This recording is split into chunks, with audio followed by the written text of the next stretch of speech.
los mecanismos, ya sean para la construcción de estructura nueva, como el alargamiento de la pared celular, o bien, gracias por quien empezó a grabar, muy amable, o bien también para la formación de esporas, cuerpos fructíferos. O sea, tenemos dos micelios, uno que es el de absorción y el otro que es el de reproducción. Y entonces la glucosa se necesita para todo, para todo. Esta imagen lo que pretende es, a grandes rasgos, hablarles de polisacáridos, que luego son bien enzimáticas, específicamente de las celulasas, son degradados a disacáridos o monosacáridos, y entonces ya tenemos acceso a una realidad metabólica. ¿Pero qué comen los hongos, por decirlo de manera coloquial? Bueno, hablemos de un entorno primero, el cultivo in vitro. ¿Sí? Para cultivos de rutina, los hongos son crecidos en agar de dextrosa, PDA, papa dextrosa agar, extracto de malta, si queremos lograr otro crecimiento, o agar harina de maíz o harina de avena, que son cereales, y que todos tienen polisacáridos. Todos tienen polisacáridos. ¿Sí? Y estos polisacáridos requieren, para que se crezcan los hongos, de un pH de 5 a 6. Y entonces degrada los carbohidratos. Para medios de bacterias el pH es de 7 a 8. ¿Sí? Sin embargo, pues requieren de contenido nitrogénico. ¿De dónde vienen estas moléculas de nitrógeno? Pues bien fácil. ¿Sí? Aquí tenemos una fórmula. Esta es la que comúnmente tienen los medios químicamente definidos y nos ilustra para el caso. ¿Voy bien o me detengo, jóvenes?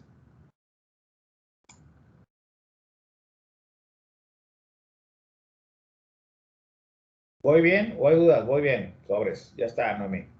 ¿Qué tenemos aquí? Pues una tabla en donde tenemos los elementos que contribuyen a formar un medio de cultivo líquido para hongos.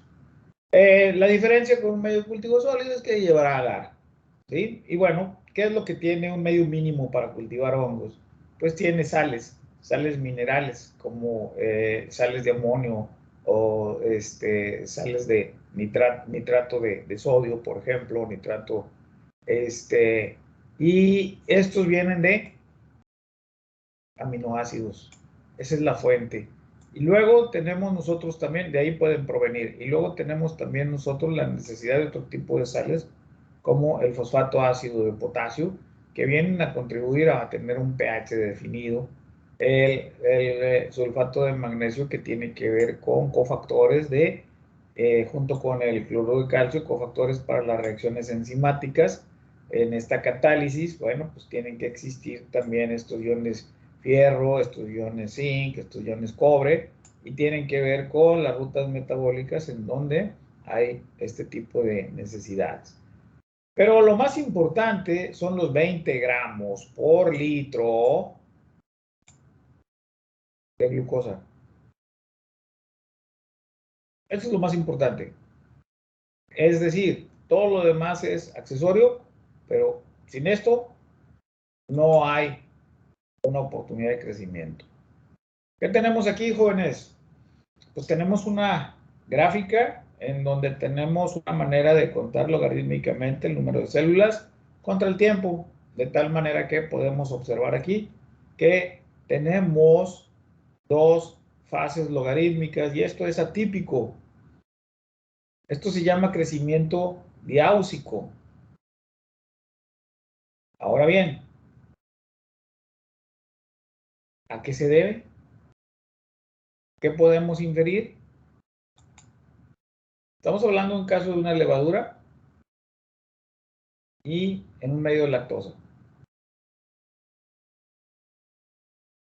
¿A qué se debe estas dos fases logarítmicas, jóvenes?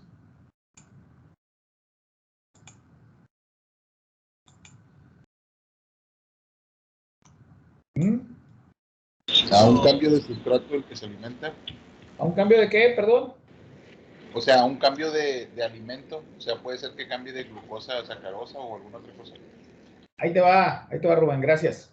Estás en el, digamos, en el camino, pero ahí les va. Esto se llama un una curva diáusica, ¿sí? O crecimiento diáusico. Tiene dos momentos logarítmicos porque tiene dos sustratos diferentes este medio de cultivo. Y es la idea que tú planteabas, pero aquí los dos sustratos están en el mismo medio de cultivo. Pero esto puede pasar mucho en la naturaleza, porque en la naturaleza, pues evidentemente puede haber diferentes sustratos. Y entonces podemos entonces entender cómo hay una dinámica de crecimiento en función de preferencia de nutrientes. Muy bien.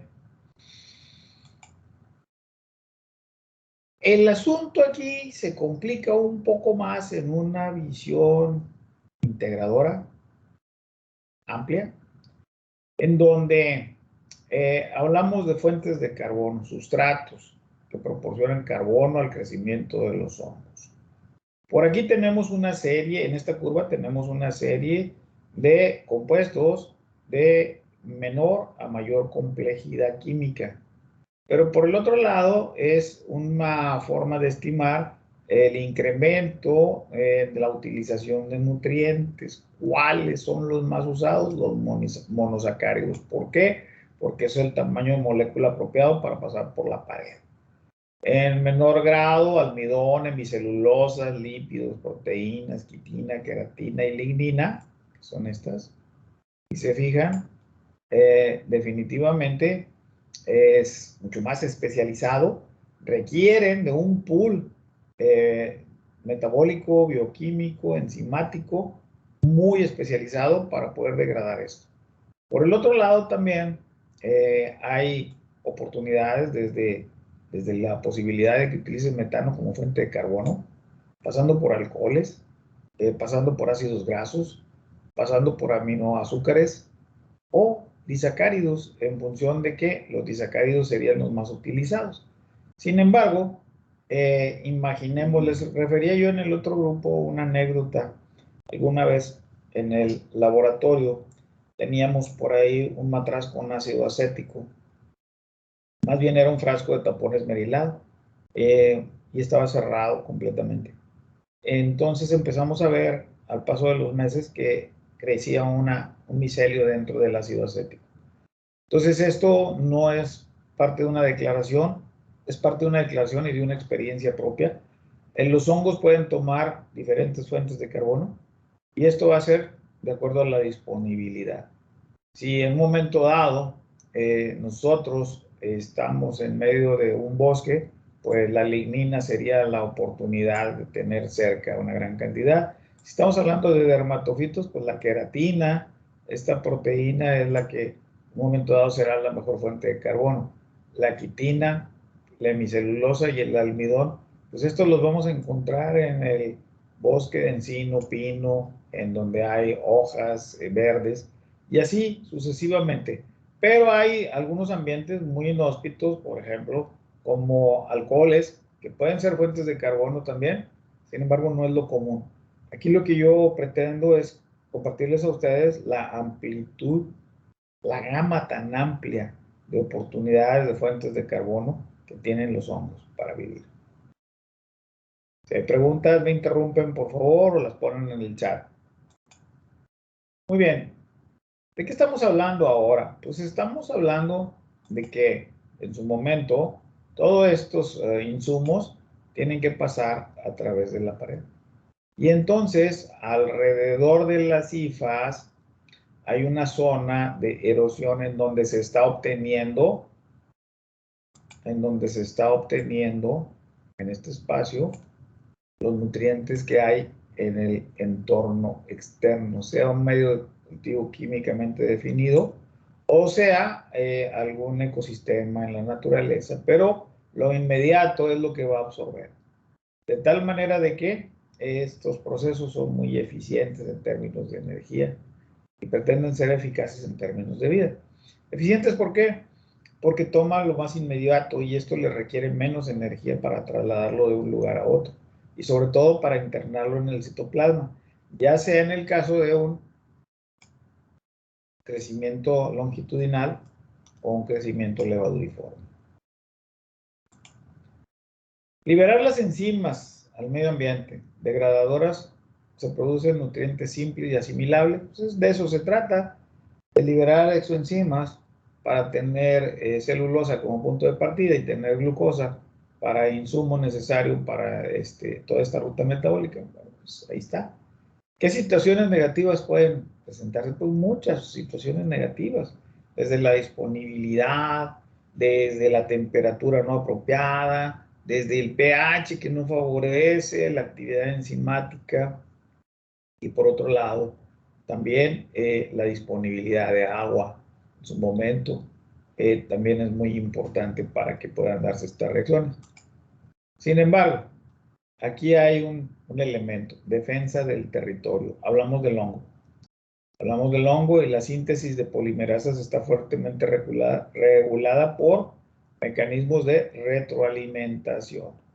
Es decir, en un momento dado hay un insumo, hay un sustrato y está disponible y se detona la actividad de las polimerasas. Pero si ya no lo hay, esto hace que ya no se requieran, entonces ya no se producen polimerasas. Entonces son mecanismos de defensa del territorio. Las etapas finales de degradación, estamos hablando de los hongos y sus capacidades enzimáticas, se llevan a cabo por enzimas unidas a la pared, de modo que los monómeros más simples no estén disponibles para otros microorganismos. Un segundo, por favor.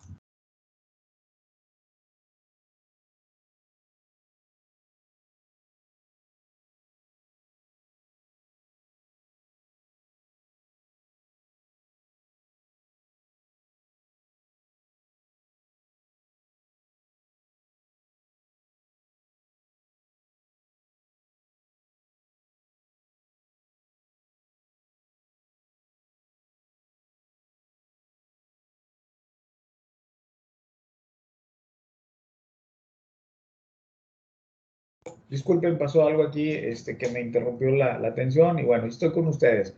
Entonces, aquí estamos hablando en la segunda etapa, estamos hablando de la producción de metabolitos como los antibióticos. Y la otra es que compiten por el sustrato también.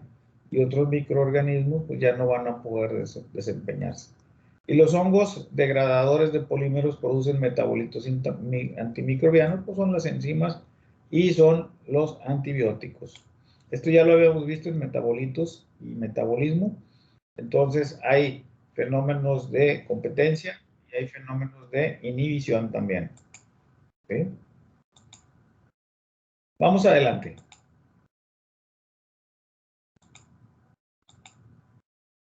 Diferentes formas de cultivar de manera natural, in vitro, pero cuerpos fructíferos completos, y la otra, hongos imperfectos en placas de Petri.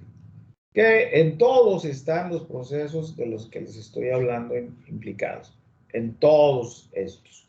Así sea en diferente morfología, la fisiología es la misma. Secreción de enzimas. Las enzimas son moléculas grandes, por ejemplo, de 20 a 60 kilodaltones. En el caso de las celulasas fúngicas, de esas vamos a hablar más adelante. Debido a su gran tamaño, pues no se difunden lejos de la superficie del hongo, obviamente. Y también tiene que ver con una disponibilidad de agua y tiene que ver también con la temperatura y tiene que ver con muchos factores. Y bueno, como resultado del hongo produce zonas de erosión del sustrato y obviamente pues se acaban los nutrientes. Esto lo vimos nosotros aquí. A esto se refiere a estas zonas en donde se agotaron los nutrientes. Continuamos donde estábamos, me regresé nada más para ilustrar. Muy bien. Continuamos. ¿Cuáles son esas áreas de influencia? Pues esas áreas de influencia, sí, perdón, me volvieron a distraer, estoy con ustedes ya. Listo. Esas áreas de influencia tienen que ver con, déjame le marco aquí. Hay un flujo permanente. Imaginemos una dinámica permanente, ¿sí? En donde hay nutrientes que están fluyendo hacia el interior Pero también hay, en un momento dado, productos, metabolitos, que están siendo lanzados hacia el exterior. Y esto va a suceder a través de una pared semipermeable. Y esto tiene que ver también con la oportunidad de nutrir un citoplasma, tomando nutrientes desde afuera y sobre todo liberando enzimas para seguir degradando estas moléculas y que este proceso se mantenga equilibrado. Eso es lo importante. En ese sentido, una vez que entran los nutrientes, una vez que las moléculas de carbono están en el citoplasma, esto a través de vacuolas es acarreado a complejo vesicular apical, si se acuerdan, lo vimos la clase pasada, en donde la membrana interna de la pared o la membrana celular es la que se va a ir alargando con la suma de moléculas de carbono. ¿Sí? Entonces, este proceso es dinámico, es permanente, es vigente y la porosidad de la pared, eso es muy importante, de 700 a 5000 daltones.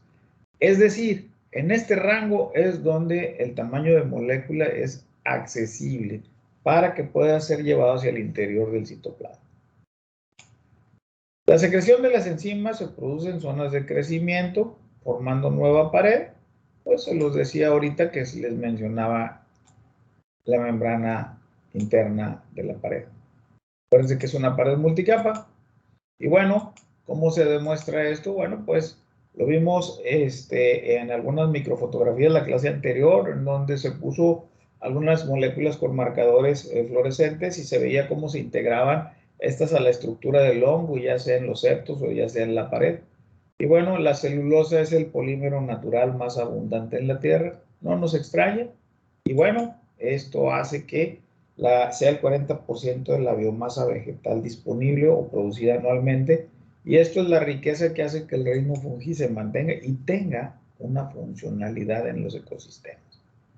Los hongos son los principales degradadores y consumidores de este polímero. Eso es evidente y es necesario. Complejidad, la química de la celulosa. Moléculas muy grandes, moléculas con enlaces difíciles de romper, beta 1,4. Y bueno, en esta parte lo que necesitamos entonces son caracterizar la celulosa. Consiste en cadenas largas de 2000 a 14000 residuos de glucosa, estamos hablando de moléculas, y la glucosa está unida por enlaces beta 1,4, lo que les decía ahorita, lo cual le hace más difícil de romper. Y bueno, en esta estructura es cuando se va a ir oxidando o reduciendo para que las enzimas puedan ir haciendo su función. Y llegamos al punto de las enzimas, las celulasas. Son las principales y hay por lo menos tres grupos de celulasas diferentes. Es decir, las que participan en la degradación completa de la celulosa. Y existen diferentes variedades. En ese conjunto podemos aglutinarlas como complejo enzimático, celulasa. Muy bien. Tenemos diferentes tipos. La primera, endo-beta 1,4 glucanasa. Actúa sobre puntos aleatorios de la celulosa liberando fragmentos más pequeños. Obvio. Celobio hidrolasa, o sea, es un exoenzima. Esta es de la que libera el hongo hacia el exterior y hace la función de degradar cadenas en los extremos, cadenas, y para llegar a proporcionar disacáridos o moléculas de glucosa, llamada también celobiosa. Y beta-glucosidasa, celobiasa, en su momento corta los disacáridos. Aquí se liberan disacáridos y bueno, luego entraría esta otra enzima, la beta-glucosidasa, para degradar los disacáridos y formar moléculas únicas de glucosa, es decir, moléculas de 6 carbonos. Y esta enzima pues está unida a la pared. Ese es un dato curioso. Muy bien. ¿De qué estamos hablando, jóvenes? Pues estamos hablando muy rápidamente de celulosa beta 1,4 con cadenas de 3000 a 10000 moléculas y esta es la celobio hidrolasa. la que va a romper, y aquí tenemos señalado dónde entra a romper, ¿sí? Pero, adicionalmente, esto continúa y la celobiasa también tiene que ser degradada en su momento, y la beta-glucosidasa entra y degrada la celobiasa, que son las moléculas de 2 carbones, para llegar a tener moléculas de glucosa, que son las que entran directamente al metabolismo del hongo. A grandes rasgos, jóvenes, este es un paseo por el ámbito nutricional. Ahora bien, ¿a dónde vamos con esto? A lo siguiente. Si me permiten un segundo, permítanme un segundo, por favor.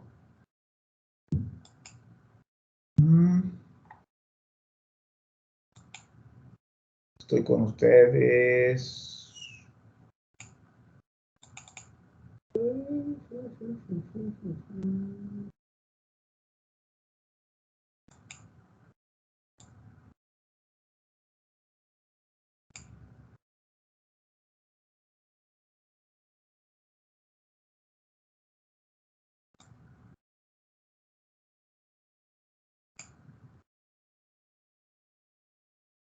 Muy bien.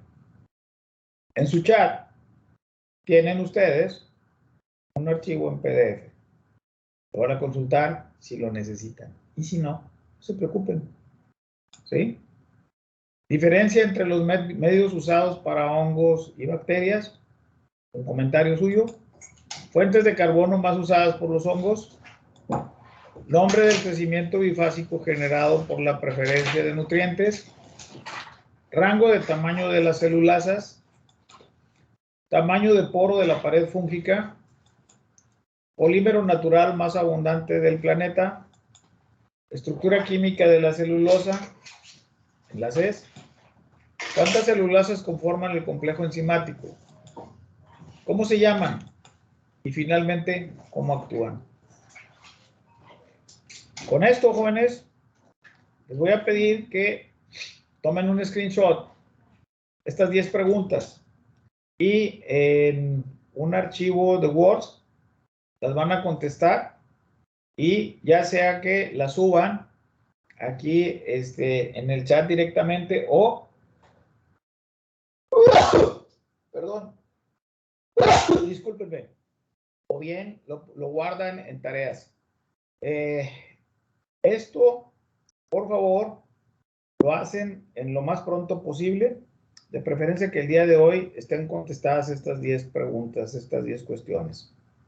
¿Alguna duda?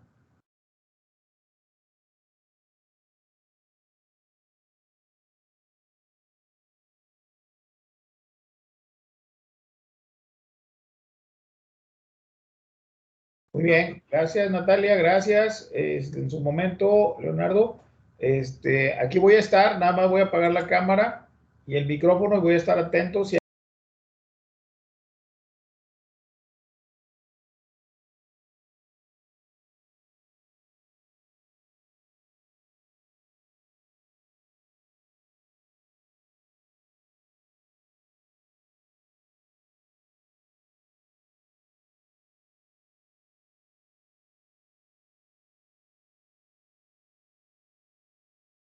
Lilian, usted lo puede hacer, hágalo, gracias.